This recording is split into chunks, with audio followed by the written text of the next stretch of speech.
Bueno, ¿cómo están? Volvemos a continuar con este caso, las casuísticas de la unidad número 5, ¿sí?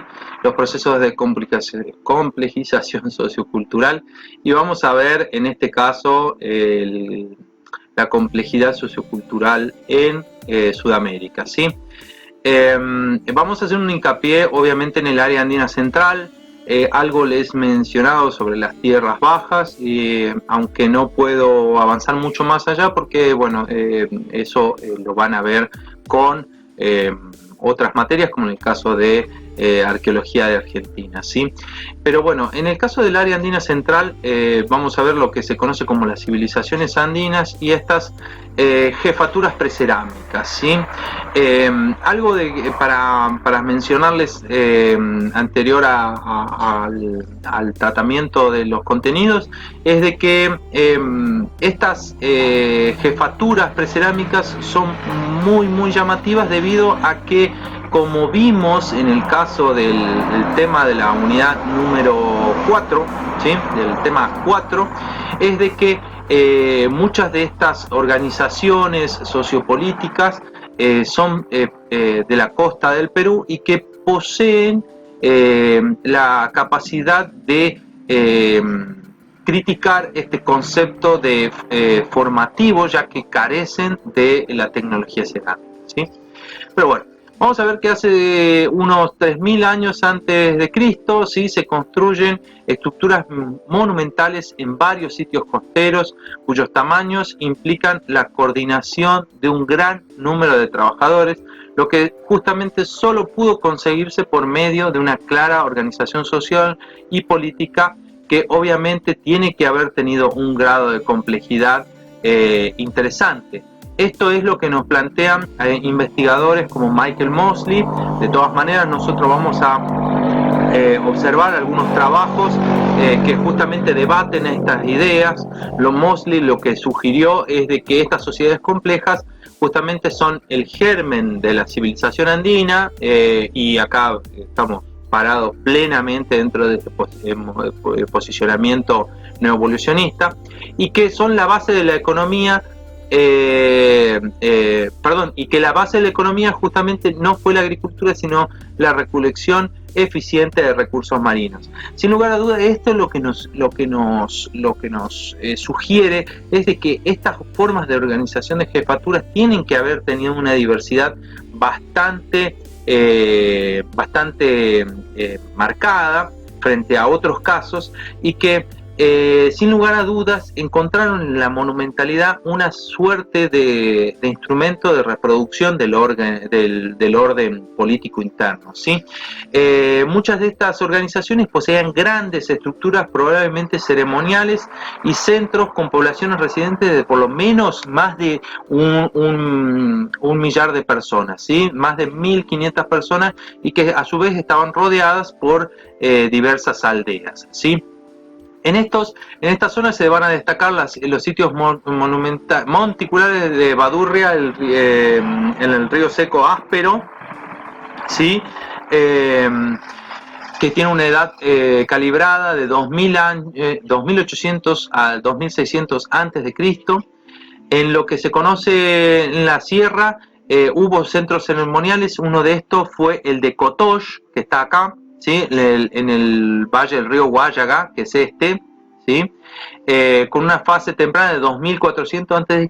Y acá lo que debemos destacar es que había prácticas económicas agrícolas, a diferencia de la costa, ¿sí? En Cotosh. Las evidencias de este periodo precerámico justamente apuntan a una red de jefaturas que están vinculadas por alianza y relaciones de intercambio. Esto es como la visión más clásica. La pregunta que podríamos hacernos nosotros es cómo era esta interacción de jefaturas. ¿Se trataba de jefaturas bajo este concepto clásico? Eso es para preguntarnos, ¿sí?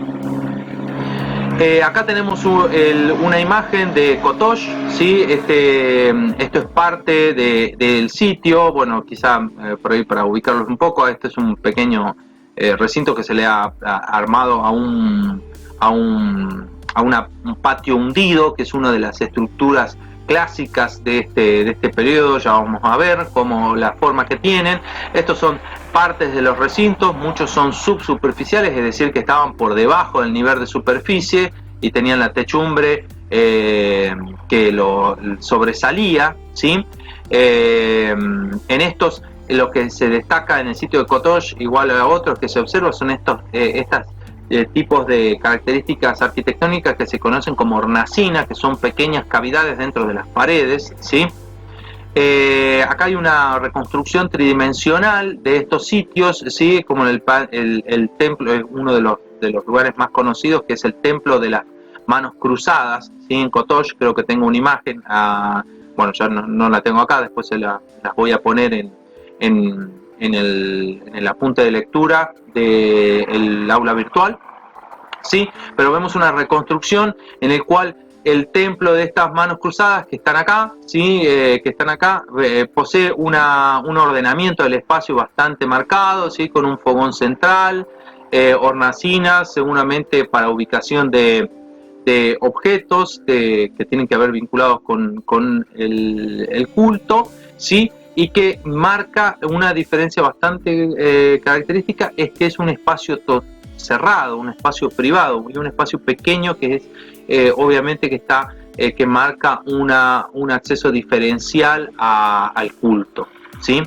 En el caso del paraíso tenemos también conocido como Chuquitanta.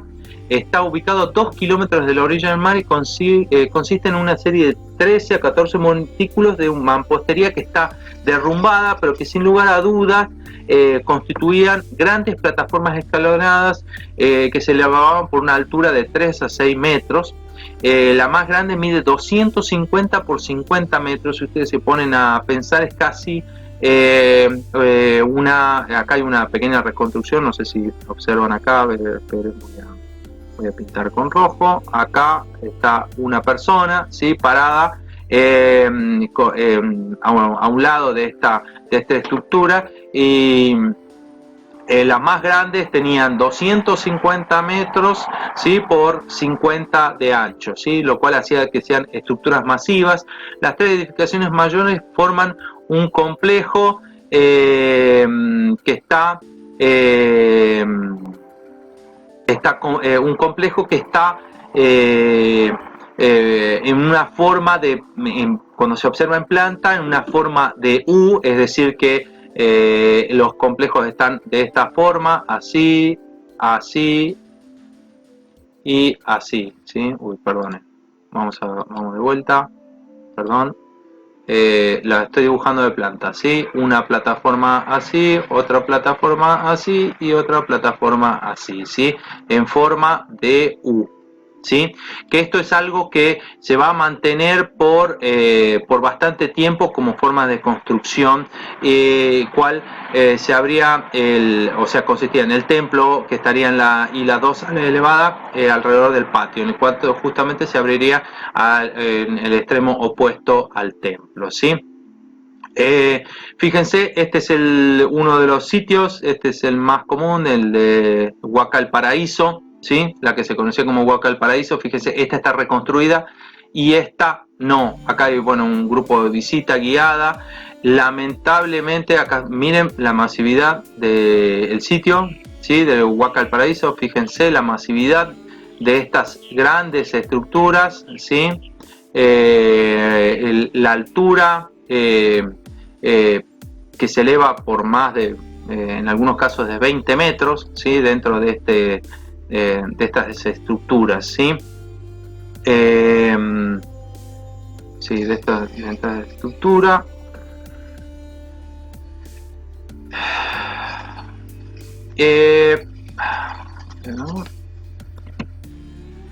Lamentablemente tenemos que decir que un grupo inmobiliario de desarrollo inmobiliario destruyó completamente Huaca el Paraíso hace 2 años, lo cual yo me enteré el año pasado, lo cual me produjo muchísima tristeza, porque fíjense, el sitio fue completamente arrasado y no quedó absolutamente nada.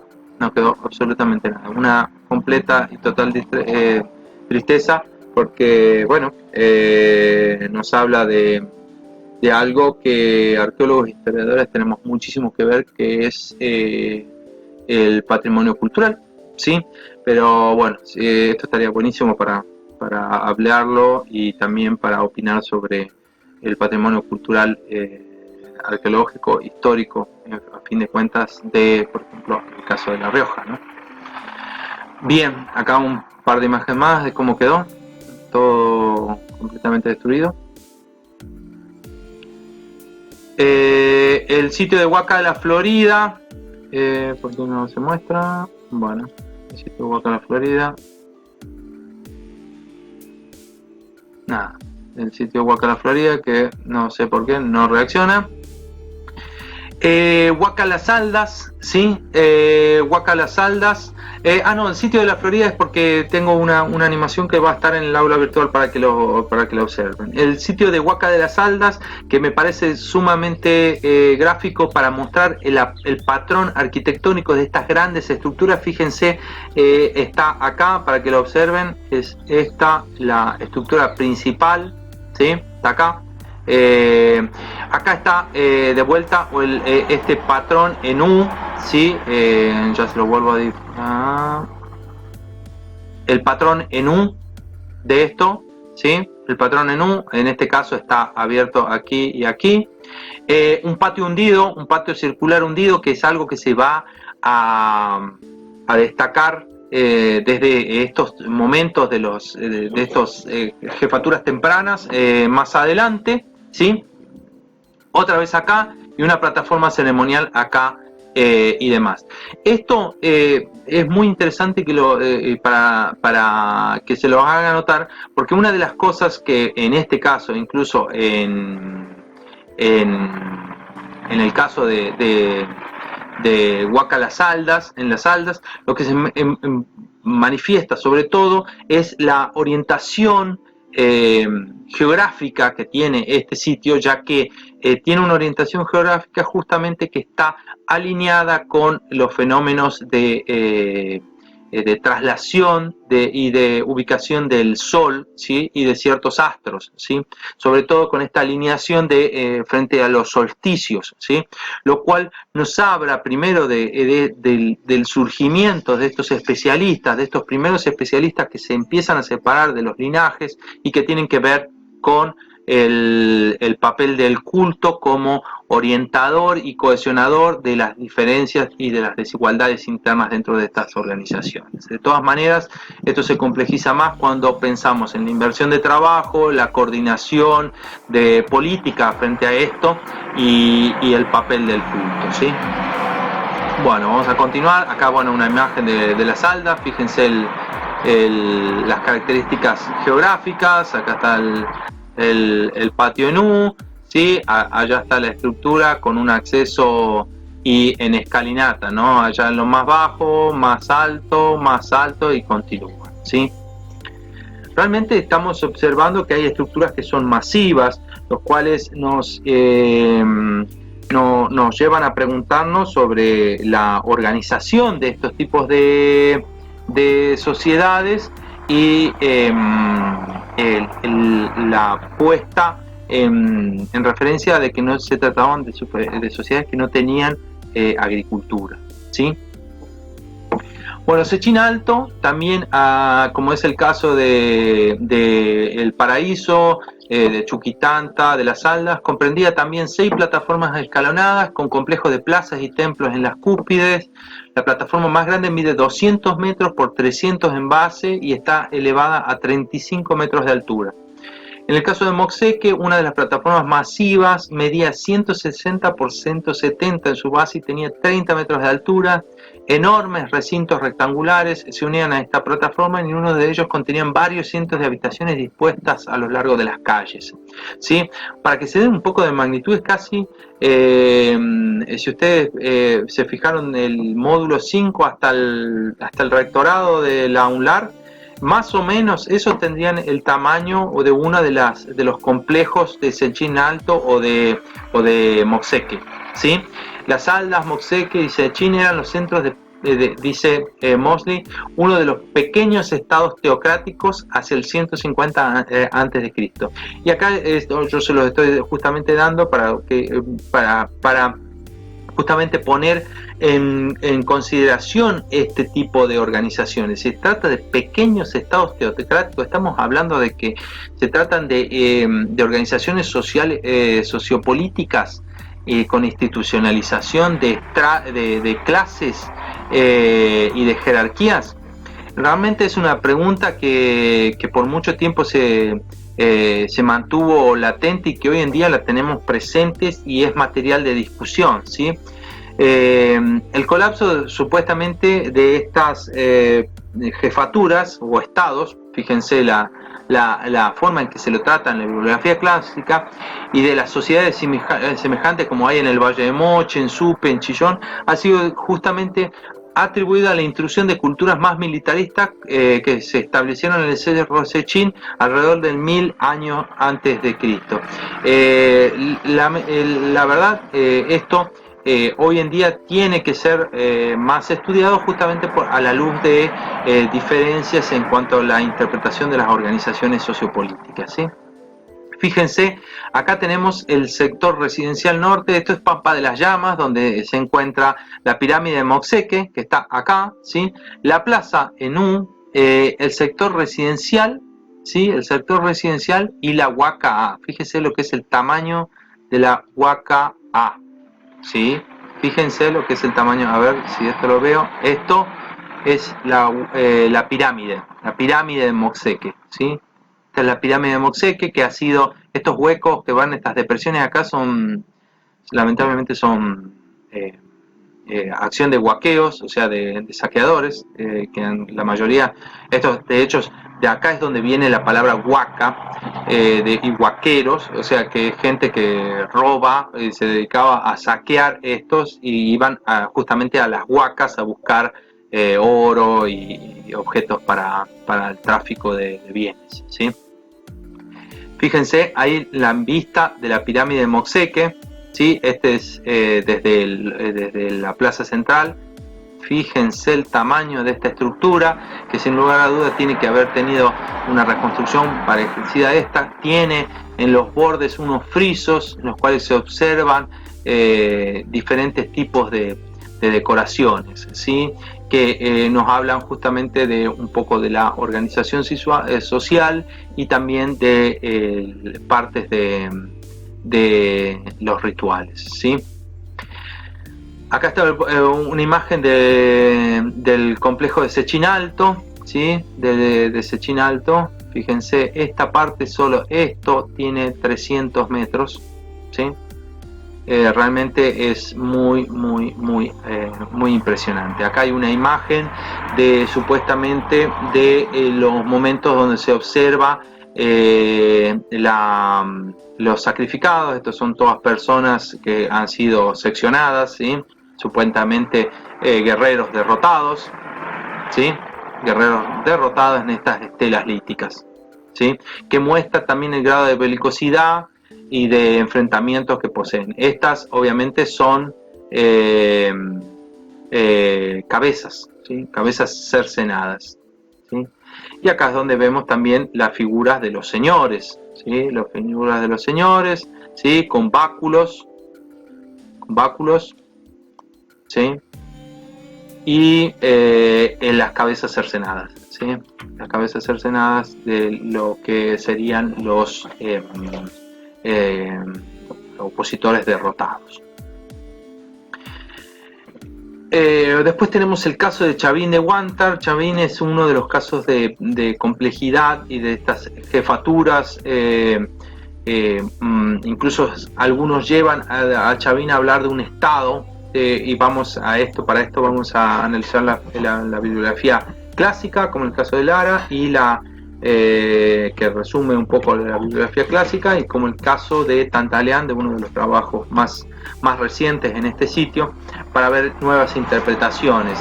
En el caso de Chavín, bueno, es la que se conoce como la primera civilización andina, que fue propuesta por Burger, y es esta idea de la cultura madre de los Andes precolombinos. En realidad es la que supuestamente aporta todos los rasgos civilizatorios que se hablan posteriormente. Se conoce en realidad bastante poco de Chavín, o sea, el descubrimiento es relativamente reciente, que lo hace, algunos lo consideran el padre de la arqueología peruana, que es Julio Tello, y que es el primero que identifica a Chavín como una unidad cultural en base al descubrimiento del sitio, ¿sí?, que observamos ahí, que es el sitio de Chavín. Este sitio de Chavín es un templo que la verdad que es un templo que es digno de buscarse, porque primero en Chavín hubo un manejo del agua muy interesante. Bueno, acá vemos una imagen de este patio hundido, que también tiene patrón en U. Y dentro de este templo, que es un templo semisubterráneo, hubo un manejo del agua, porque el agua pasa por dentro del templo y genera por las galerías de este templo, genera una serie de ruidos y unas experiencias sugestivas, psicológicas más interesantes, que lo cual nos hablan del papel que tuvieron los especialistas del rito para su papel dentro de la cohesión social. ¿Sí? Esta unidad cultural de Chavín es lo que se conoce como el horizonte Chavín, porque el término de horizonte se refiere a que ocupó tuvo una gran expansión territorial en un relativo periodo corto de tiempo, y Wiley lo define como una agrupación de culturas cerámicas que están cercanas cronológicamente y que están relacionadas a nivel geográfico. El caso de Chavín es un ejemplo de rasgos compartidos por diferentes componentes regionales, que sobre todo están representados por el tema del felino con colmillos y las garras prominentes, que es el papel. Este es uno de los primeros lugares donde aparece el culto al jaguar, el culto al felino, ¿no? Desde un punto de vista cronológico, Chavín se desarrolló a lo largo del periodo inicial y el horizonte temprano. El periodo inicial es lo que estaría caracterizado por los sitios como Cerro Sechín Alto, Moxeque, Las Altas, El Paraíso, Caral también, ¿sí? También lo vamos a ver. En términos geográficos, el horizonte Chavín ha conocido una amplia difusión tanto en la costa como en la sierra peruana, ¿sí? En la costa se conocen dos centros, que son Ancón y Casa Luz, en el Valle de Supe, y según la evidencia encontrada se trata de pueblos de pescadores y alfareros que practicaban el intercambio con los valles aledaños y edificaban centros ceremoniales con pirámides y plataformas, ¿sí? El foco de Serrano de Chavín se encuentra en el sitio de Chavín, que está ubicado a unos 3.000 metros sobre el nivel del mar entre los ríos Mosna y Huachetza. Los complejos arquitectónicos de Chavín son considerados como los cánones para el estilo Chavín de ese ámbito. ¿Por qué? Porque este se va a repetir a lo largo de tanto de la sierra como en la costa. Salvo que en la costa el material son ladrillos hechos de adobe, ¿sí? Existen pocas huellas de conjuntos habitacionales, las cuales las huellas son más reconocidas en los contextos funerarios, ¿sí? Si observamos acá, vemos una disposición de los dos ríos, ¿sí? El río Mosna y el Huachexá. Acá es donde encontramos el carácter sagrado del edificio, que está justamente marcado por una estela, que es una estela que tiene 4 metros de altura. Se lo conoce como que está dentro de esto que se conoce como el templo tardío, que es entre ambos. Fíjense el patrón en U, ¿sí? Acá y el templo hundido circular, que era ya algo característico. Y acá dentro de esto se encuentra una estela monolítica enorme, que es de 4 metros de altura, que es el lanzón, que está representando un hombre jaguar exhibiendo los colmillos en una mueca con un ojo excéntrico, dedos largos y curvados y los cabellos en forma de serpiente. Los cabellos en forma de serpiente, las fauces del jaguar, ¿sí? Acá el ojo del hombre, el ojo dilatado, las fauces del jaguar, las manos, ¿sí? Acá una oreja, las manos, ¿sí? Las manitos. Y sin embargo, dentro de esto han hecho varias interpretaciones, como el caso de Lathrop, que observa más de una cosa. Es el jaguar y un cocodrilo aquí, ¿sí? Indudablemente lo que conlleva es que hay incluso acá hay otras imágenes de jaguares, no sé si se observan aquí. Esperen que yo limpie un poco. Aquí, acá hay otras imágenes de jaguares, pero del otro lado. Y esto está emplazado dentro de este templo. ¿Sí? En lo que se refiere a la cerámica, se considera que las botellas de asa de estribo justamente son una de las formas emblemáticas de la alfarería Chavín, que son estas. Asa estribo se lo dice porque parece el estribo de un caballo, ¿sí? De una, ¿cómo se dice? De una montura de caballo. La mayoría son de tipo antropomorfo y zoomorfo, incluso hay fitomorfo, como en este caso, que es como el cultivo de un tubérculo, ¿sí? Un tubérculo. Después fauces felínicas, personajes zoomorfos, como el caso de este mono. Por supuesto también se marcó un hito en cuanto a los textiles y la metalúrgica, ¿sí? Que también acá hay una chapa de oro, ¿sí? Que tiene muchos motivos. Fíjense, acá hay un mandatario que tiene los báculos, ¿sí? Acá está la máscara felínica, sostiene con los dos brazos, y este es quizá un principio de lo que después se va a conocer hasta el momento del periodo médico como el señor de los báculos, ¿sí? Acá está el personaje, no sé si se observa, este es el personaje central, aquí sus ojos, ¿sí? Sus ojos, las fauces con los colmillos, ¿sí? Ahí están los dos colmillos, la boca, y acá toda serie de otros animales como este pájaro que está acá, y demás, ¿sí? Toda una serie de... acá también tenemos, esto es un textil, y acá tenemos un personaje también con un báculo, ¿sí? Varios personajes con báculos, muchos con báculos, y con también serpientes, imágenes de serpientes, ¿sí? Que se funden y se mezclan, se fusionan con estos personajes, ¿sí? La amplia distribución del estilo Chavín plantea la siguiente pregunta, ¿no?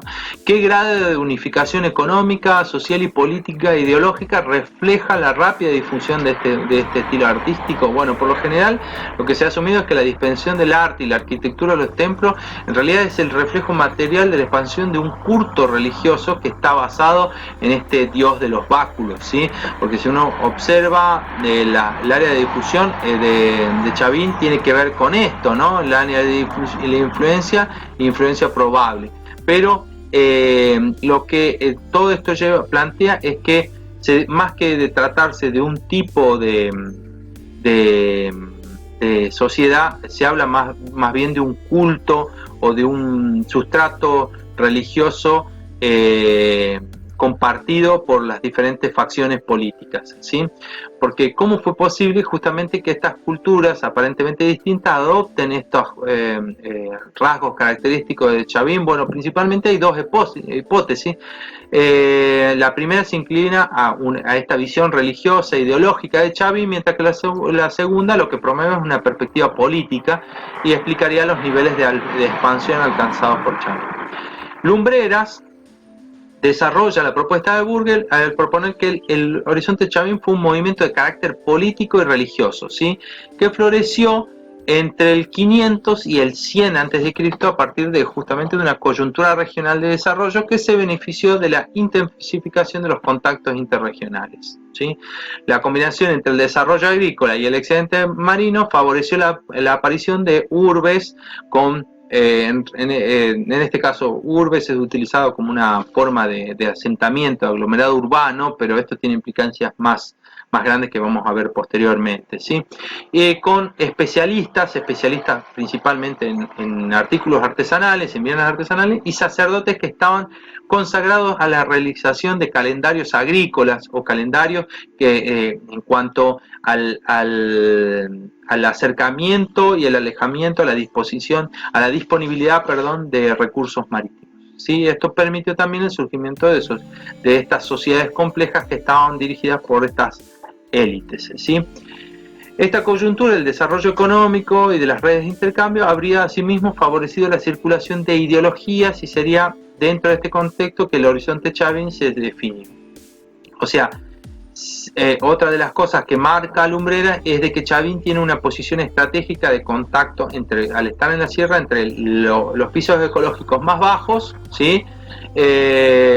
Y sobre los de la sierra y sobre la vertiente oriental. Entonces esto podría explicar el auge tardío que justamente fue alcanzado por este fenómeno cultural, ¿sí?